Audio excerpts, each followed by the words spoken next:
French military patrols roll through Gao's neighborhoods like clockwork. It's textbook counterinsurgency. Residents say it's reassuring.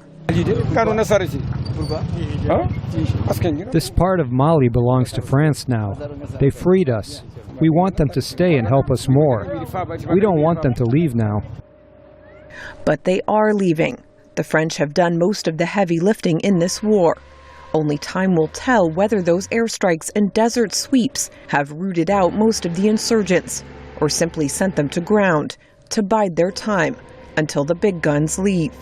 The Malian army has struggled to fend off the small groups of jihadists who have been sneaking back into Gao to mount attacks since the city's liberation on January 26th. Gao residents like Imam Hama Maiga say they're not sure the Malian army can keep them safe. We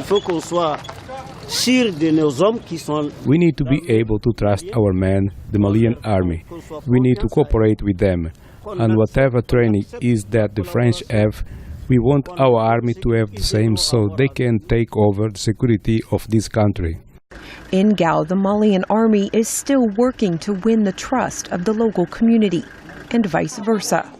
At a neighborhood gathering, the mother of one of 3 young men, beaten by Malian soldiers at a checkpoint, brought up the incident to Lieutenant Colonel Nema Sagara, Army second in command in the north.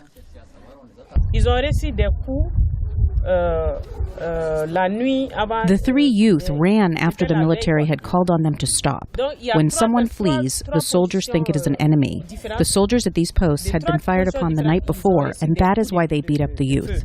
But it could have been worse. They could have fired on them. Tell your children, when we tell you to stop, stop.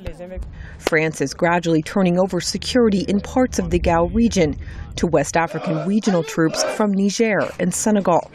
Analysts say these regional soldiers are not much better equipped or better trained for this type of asymmetrical warfare than their Malian counterparts. Gao's residents say all they can do is wait and see. Ann Look, VOA News, Gao, Mali.